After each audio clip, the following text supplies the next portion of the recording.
merasa pusing, hidup berantakan,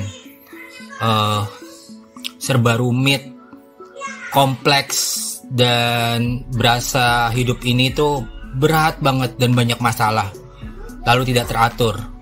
Ya, sebenarnya udah banyak ya orang-orang tuh yang sudah menasihati untuk memperbaiki hidup, gimana caranya, tips-tipsnya memperbaiki hidup supaya hidup lebih berkah, lebih lurus. Itu tuh simple aja sebetulnya. Banyak yang udah ngasih tahu, tapi mungkin yang satu ini kamu anggap remeh. Bener-bener kamu anggap remeh, kamu masuk kuping kiri, keluar kuping kanan. Atau bahkan masuk kuping kiri, keluar lagi kuping kiri lagi. Jadi bener-bener diabaikan gitu tips atau nasihat ini. Padahal ini ampuh loh kawan-kawan. Ini bener loh. Kamu gak perlu datang ke kemana gitu, ke psikiater beratus-ratus kali. Mungkin perlu ke psikiater mungkin hanya sekali 2 kali cukup. Tapi yang lebih ampuh itu adalah diri kamu sendiri gitu. Apa kuncinya? Perbaiki sholat. Perbaiki sholat. Gak ada lagi kamu mau diruqyah, datang ke orang yang mengaku bisa ruqyah kamu, ada jin merasuki tubuh kamu sehingga kamu berbuat jahat, berbuat aneh, terus berbuat macam-macam lah hal negatif lainnya, selingkuh dan macam-macam ngaku karena kemasukan jin. Dan kamu merasa membela diri dengan wah itu kan saya dibisikkan oleh jin. Come on, padahal itu dari kamu sendiri. Kamu harus ada niat, kemauan untuk mengubah itu. Gitu. Caranya dengan memperbaiki sholat, dan maka hidup kamu tuh perlahan-lahan akan lurus, akan berasa lebih enteng, lebih berkah, lebih nikmat. Cobain deh, perbaikin sholat. Terutama kalau kamu muslim nih, ini khusus kamu yang muslim atau muslimah. Intinya tuh benteng diri kita itu di sholat. Minimal sholat 5 waktu tuh di awal waktu. Coba, kamu cobain ya, misalnya tadinya nggak sholat, cobain kamu gelar sajadah sholat. Nah mungkin kalau berat di masjid, di rumah dulu. Oke, nggak apa-apa kan, pelan-pelan, nama juga berproses ya. Tapi kalau kamu udah mampu untuk sholat ke masjid berjamaah dan tepat waktu, itu lebih bagus lagi.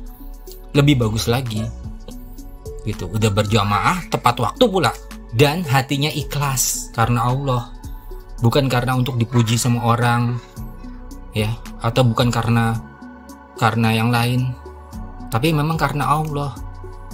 Sholat dengan benar, perbaiki ya, khusyuk, pikiran jangan kemana-mana, berusaha mencoba memaknai apa bacaannya, artinya gitu. Jangan buru-buru. Cuma kamu sholat buru-buru juga bukan yang penting sholat, tapi sholat itu penting. Yang tadinya belum sholat. Yang tadinya sholat di rumah, sholat berjamaah. Yang tadinya sholatnya mungkin di akhir waktu, sekarang coba di awal waktu. Jadi itu perbaiki sholat, makanya niscaya nih, insya Allah hidup kamu juga akan lurus.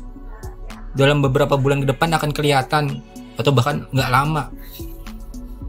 Itu mukjizat Allah yang memang tuh suka orang-orang tuh suka anggap remeh gitu nasihat-nasihat ini. Padahal mah nasihat-nasihat dari orang lain, dari para ustadz tentang perbaiki sholat itu benar, serius. Sama kayak tambahan mukjizat tuh yang saya posting sebelumnya kan tentang ayat 1000 dinar. Coba kamu lihat profil saya yang di pin, itu ada tentang ayat 1000 dinar. Itu juga betul gitu. Harus yakin niat, tapi niatnya harus benar ya, ikhlas karena Allah, bukan karena yang lain gitu. Perbaiki sholat, maka hidup kamu juga akan baik, akan lurus lagi. Segala masalah tuh ibaratnya tuh masalah hidup yang kamu anggap berat itu akan hilang dengan satu persatu aja pokoknya. Dan bahkan kalau kita bersyukur kan nikmatnya akan ditambah. Kalau kita bersyukur itu udah benar dikatakan oleh di Quran kan, sudah dijelaskan oleh Allah Subhanahu wa taala bahwa jika kita mensyukuri nikmat, maka nikmat kita akan ditambah.